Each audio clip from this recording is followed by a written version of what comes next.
No Evangelho de hoje, Jesus aparece aos seus apóstolos. Ontem nós vimos que ele caminhava com os discípulos de Emaús. Agora os discípulos acabam de retornar e narraram a sua aparição no caminho e como ele repartiu o pão em Emaús. Jesus então aparece no meio deles. Nós sabemos, pelos detalhes dos outros evangelistas, que aqui não estavam propriamente os 11 apóstolos, estavam somente 10, é isso que nos diz São João, porque Tomé estava ausente. Nós sabemos também que as portas do lugar onde estavam esses apóstolos, lá no domingo de Páscoa, estavam fechadas, por medo dos judeus. Eu gostaria então de tomar esta ocasião desse evangelho, desta primeira aparição de Jesus aos seus 10 apóstolos, para recordar uma coisa. Jesus também quer entrar no nosso coração, quer, por assim dizer, aparecer para nós, quer estar conosco, ressuscitado, tocando o nosso coração. Talvez você diga que, mas ele não vai fazer isso comigo, porque você note, por alguma razão, que as suas portas estão fechadas, que as portas do seu coração estão fechadas para Jesus. Mas eu quero lhe dizer, meu irmão, minha irmã, que Jesus tem poder de entrar em portas fechadas. Creia nisso e peça a Ele a graça agora de um arrependimento contrito dos seus pecados. Você que está aqui na igreja, ou você que está em casa, nos ouvindo através dessa transmissão, se você está ainda em pecado mortal, eu quero dizer para você que você não precisa nem esperar esta homilia terminar. Você pode receber o perdão de Deus agora. Você vai dizer, mas padre, como se eu não me confesso, se eu não me confessei? Você pode receber o perdão de Deus agora, se você verdadeiramente pedir a Deus perdão do seu pecado, arrependido de tê-lo ofendido. Não arrependido simplesmente por ter perdido o céu ou merecido o inferno, mas arrependido de coração de ter ofendido a Deus.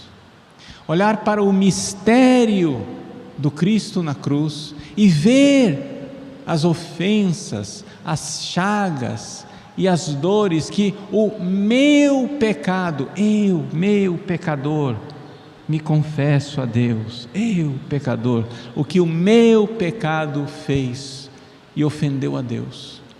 Meu irmão, minha irmã, o que eu estou descrevendo para você é a graça maravilhosa da contrição perfeita. A contrição perfeita, ela é uma graça de Deus que nós poderíamos comparar ao Cristo ressuscitado que entra nas portas trancadas. Um coração que até então estava no pecado, um coração que até então estava nas trevas, e arrependido, contrito de ter causado a dor e o sofrimento em Jesus pelo seu grave pecado, arrependido com o firmíssimo propósito de não mais pecar, Jesus ressuscitado entra nesse coração que estava de portas fechadas e traz o perdão e traz a graça. Deixa eu explicar para vocês, para que você não fique confuso com o que eu estou dizendo. A Igreja Católica, ela professa clarissimamente que é possível receber o perdão dos pecados graves, até mesmo sem a confissão, por uma contrição perfeita. Deixa eu descrever para você não ficar escandalizado. Quando a pessoa se arrepende do jeito que eu estou descrevendo, e para não ficar dúvida, eu vou descrever outra vez ainda. Quando a pessoa se arrepende desse jeito, não qualquer arrependimento, esse arrependimento que nós chamamos de contrição perfeita, quando a pessoa se arrepende, ela é perdoada na hora. Aí depois a pessoa vai se confessar, e a absolvição dos padres só ratifica aquele perdão que já aconteceu. Já aconteceu. Acontece que nessa contrição perfeita tem que estar o seu propósito de se confessar, de ir ao sacerdote para apresentar esses pecados em confissão. Você vai dizer: padre, mas espera lá, como é que é o negócio? Jesus dá um perdão condicional, e aí Jesus fica esperando para ver se eu vou confessar, e se eu me confesso, aí ele vai e perdoa de vez? Não, não é assim. Quando você tem a contrição perfeita, Jesus perdoa você na hora, não é condicional, é um perdão absoluto. Mas quem está arrependido, veja bem, quem está arrependido está com o propósito de obedecer a Deus em todos os seus mandamentos, sim ou não? E existe um mandamento de Deus que diz, a igreja colocou isso no Concílio de Trento de forma bem clara, um mandamento que diz que nós somos obrigados a confessar todos os pecados mortais na confissão, com o seu número e com a gravidade que eles aconteceram. Então, vamos supor que a pessoa se arrepende com a contrição perfeita. Aí depois ela, num momento de revolta, chega e diz: mas eu não vou me confessar. Ela pede o estado de graça outra vez, mas não porque aquele perdão não valeu, mas porque, se recusando de confessar, ela caiu num pecado mortal, que é o pecado mortal de rebeldia, de não querer obedecer o mandamento de Deus, que diz que eu preciso confessar todos os meus pecados mortais, mesmo que eles já tenham sido perdoados na contrição perfeita.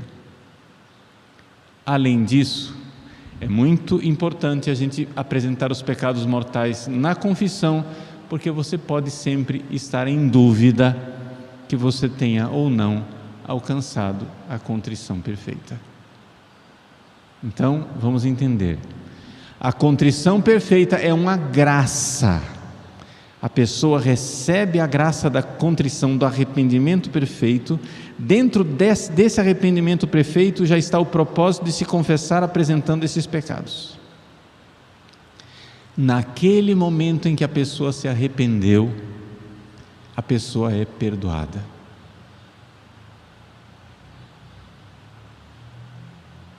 E então, quando a pessoa tiver a oportunidade, ela vai se confessar. Por que é que eu estou dizendo isso?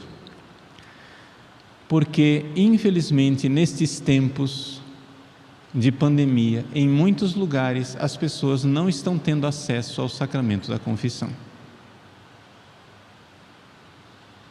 Então, se você não está tendo acesso ao sacramento da confissão, você pode sempre saber que você será perdoado se você fizer um ato de contrição perfeita. E eu estou ensinando isso para a salvação das almas, para pessoas que estão em hospitais, em UTIs e que não estão podendo se confessar. Se você tem uma pessoa nesta condição, que está no hospital, mande o vídeo desta homilia para ela. Mande o vídeo desta homilia para uma pessoa que não está tendo condições de receber um sacerdote nesse momento. Se você pode se confessar, é evidente que você vai se confessar. Mas eu preciso ensinar isso para aquelas pessoas que estão em uma situação fechadas, em hospitais, em UTIs, e não têm a consolação dos sacramentos. Eu quero dizer para você, meu irmão, que isso não é opinião do Padre Paulo, isto é verdadeiramente o ensinamento oficial, a doutrina mais segura da Santa Igreja Católica. No momento que uma pessoa faz um ato de contrição perfeita, o Cristo ressuscitado entra nas portas fechadas daquele coração e dá o perdão dos pecados para essa pessoa. Nessa contrição perfeita está o propósito de se confessar, apresentando esses pecados na próxima confissão. Mas o perdão acontece ali, naquele momento.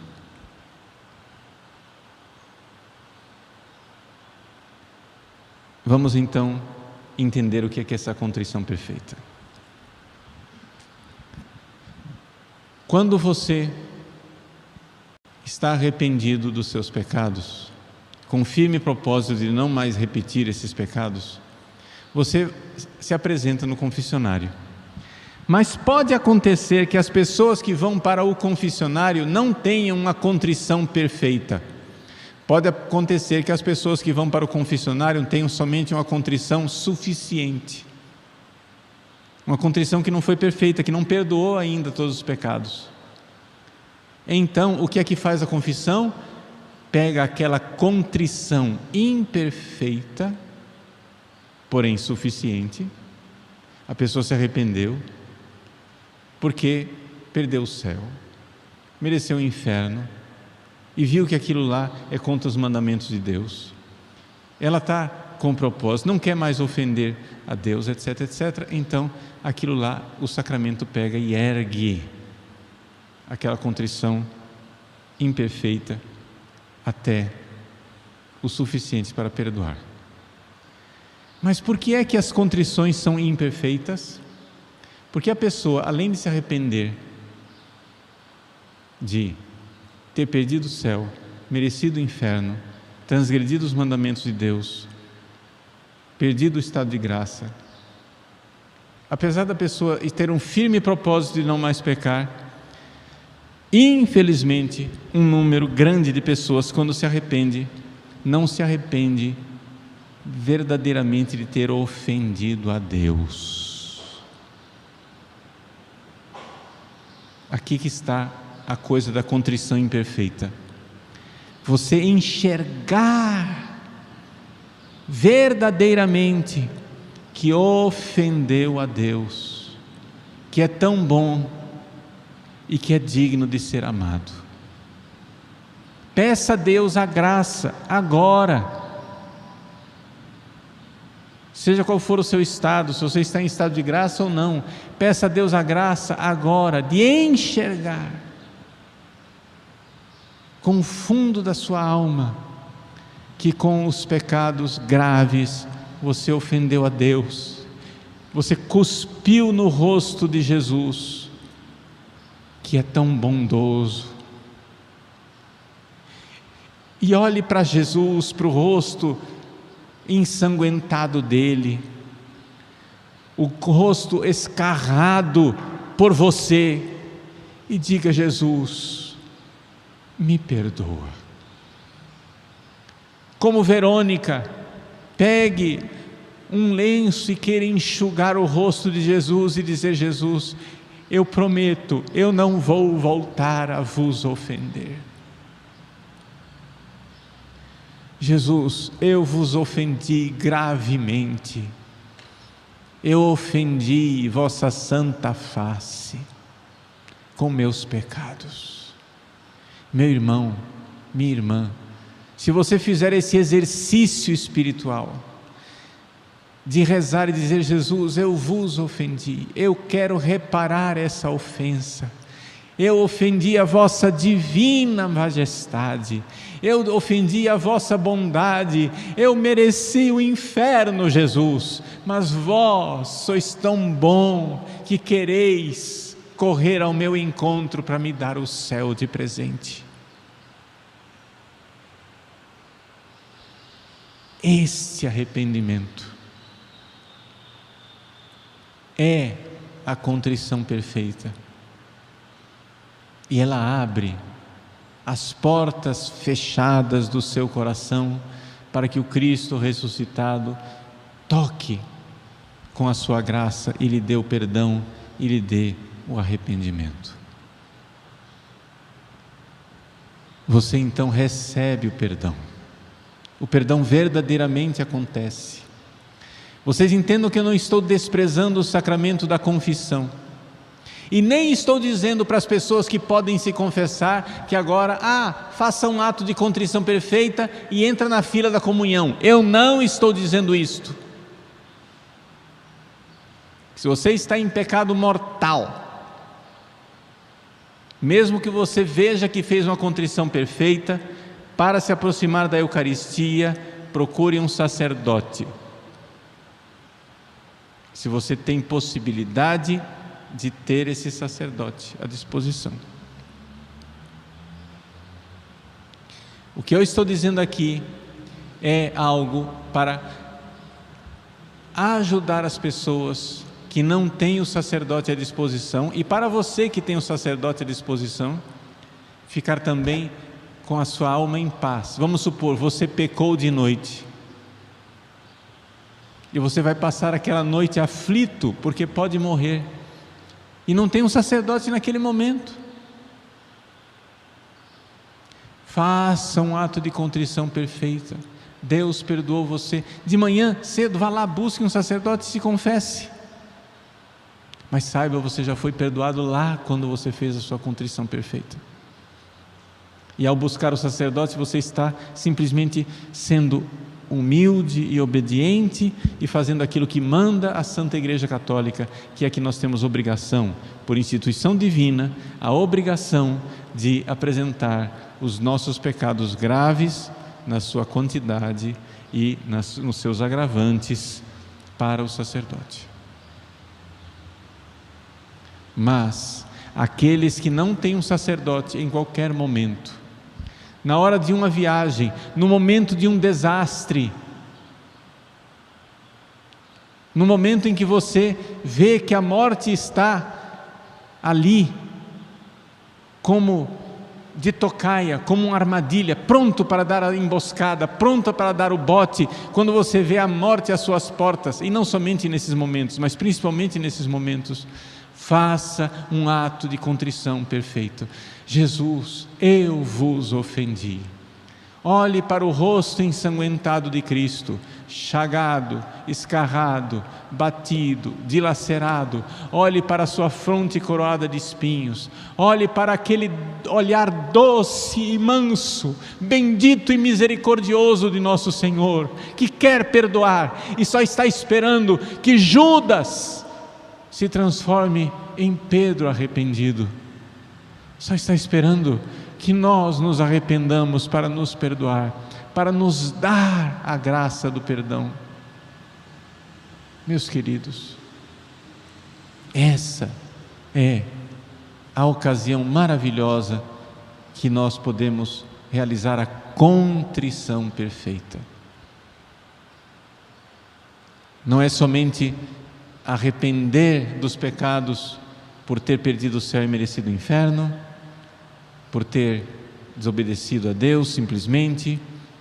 Mesmo que você tenha firme propósito, é necessário incluir nesses propósitos todos e nesse arrependimento o arrependimento profundo de ter ofendido ao bom, manso e humilde Jesus, ao nosso Deus de misericórdia. Nesse arrependimento, meus irmãos, as portas fechadas do nosso coração recebem o Cristo ressuscitado, que envia o Espírito Santo, toca e nos dá de volta a graça santificante. Então, novamente eu repito, se você tem algum doente que está em um hospital, em tantos lugares desse mundo, que não tem a possibilidade de receber o sacerdote, envie esta homilia para essa pessoa. Envie, para que a graça de Deus triunfe e muitas almas sejam salvas pela graça especialíssima e maravilhosa da contrição perfeita.